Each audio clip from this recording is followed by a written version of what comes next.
Hola, les habla Alejandro Torres, Head de Rates de Mercados Globales en BBVA Perú, y en esta oportunidad voy a comentarles sobre el comportamiento de los mercados financieros durante la tercera semana de noviembre, así como nuestras expectativas para el tipo de cambio y tasas de interés. Comenzando por los mercados internacionales, las acciones globales cerraron al alza en general, en una semana corta para el mercado de capitales americano debido al feriado por el Día de Acción de Gracias el jueves y el cierre temprano del viernes. La semana trajo un reporte de ganancias del tercer trimestre vigilado por el mercado, en referencia al fabricante de chips de inteligencia artificial, Nvidia, cayendo después de que la compañía superó estimaciones de ganancias de ingresos, pero emitió una predicción cautelosa debido a restricciones de exportaciones hacia China. Es así que el índice Standard Poor's 500 aumentó 1%, el Dow Jones 1.3% y el Nasdaq 100 0.9%.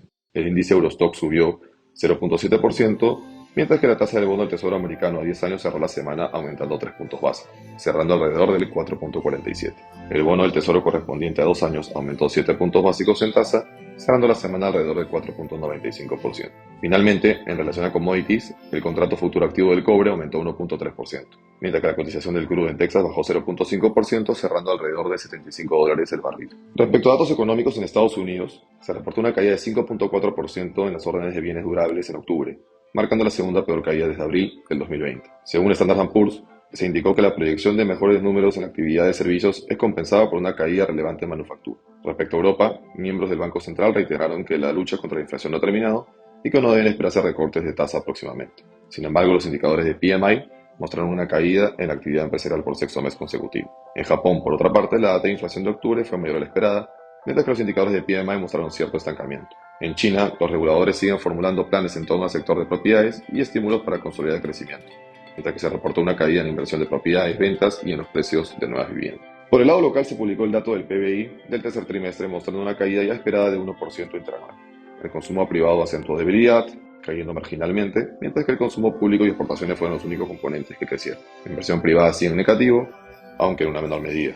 Por otro lado, la inversión pública cayó. Este viernes se publicará el dato de inflación y esperamos que el índice de precios al consumidor muestre una caída adicional o una variación muy cercana a cero para noviembre, evidenciando la corrección relevante en la inflación y una demanda interna débil. Por el plano político, las discusiones en torno a retiros adicionales en los fondos de pensiones se acentúan en diferentes áreas del Congreso. Esta semana se debatirán en la Comisión de Economía las propuestas con menor impacto, limitadas en torno a la disponibilidad de retiro y condiciones respecto a la situación laboral, mientras que en el Pleno hay miembros que empujan para retiros con menores limitaciones. Luego, se incrementa la tensión en el Ejecutivo y otros poderes del Estado, luego que se empieza una investigación a la fiscal de la Nación, Patricia Benavides, por presuntamente encabezar una organización criminal, sumado a la detención de uno de sus asesores. Luego Benavides respondió anunciando que presentó una denuncia constitucional contra la presidenta Boluarte y el primer ministro Tarrant. Respecto al tipo de cambio, la semana pasada el sol peruano se siguió fortaleciendo y pasó de cotizar de 3.7640 a 3.7320, poco más de 3 figuras de apreciación.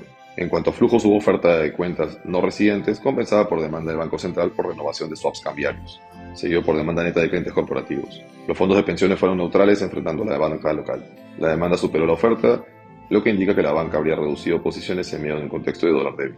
Esperamos que el sol mantenga una tendencia apreciatoria hacia el cierre de año debido a los siguientes factores. 1. La posición sobrecomprada del mercado en general. Un indicador de ello es la posición neta sobrevendida de la banca de $8.600 millones, cerca de los máximos históricos. 2. La estacionalidad de oferta de fin de año. Tenemos pagos de regalías mineras en estos días, luego de diciembre, que es un mes de oferta estacional por el pago de gratificaciones y gastos de soles a fin de año. 3. La mejora de los términos de intercambios por el comportamiento alcista de los metales en general, en particular del cobre, y la caída bastante relevante del petróleo. Así es un deterioro mayor de las importaciones versus las exportaciones apoya a un sol fuerte por la mejora de la balanza comercial. Y 4, por último, y no menos relevante, la vocación del Banco Central en la apuntalar cierta ganancia al sol, mostrando una clara intención de renovar swaps cambiarios en medio de esta corrección, e inclusive intervenir con ventas adicionales en el caso de que el sol tenga un performance peor de lo esperado. Claramente esta corrección no será en línea recta y tendremos rebotes en el camino, pero en el contexto actual los rebotes serán oportunidades de venta. Ceteris paribus para algún evento disruptivo local o internacional.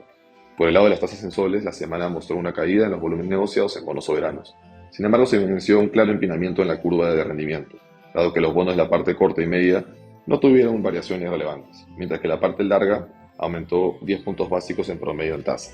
El principal factor de esta debilidad en esa zona de la curva está relacionada a temores en los retiros de los fondos de pensiones mayores a los esperados, mientras que la parte corta se mantiene bastante anclada en la expectativa de recortes continuos de la tasa de política monetaria del Banco Central. Esperamos que esta volatilidad en la parte larga continúe, hasta que se disipe la bulla o se tenga cierta certidumbre en los posibles retiros, mientras que la parte media y corta seguirán cayendo en la medida que la dinámica de actividad económica local sigue mostrando un estancamiento, además de la corrección ya mencionada relevante en la inflación. Esperamos que este podcast les haya sido de utilidad. Muchas gracias.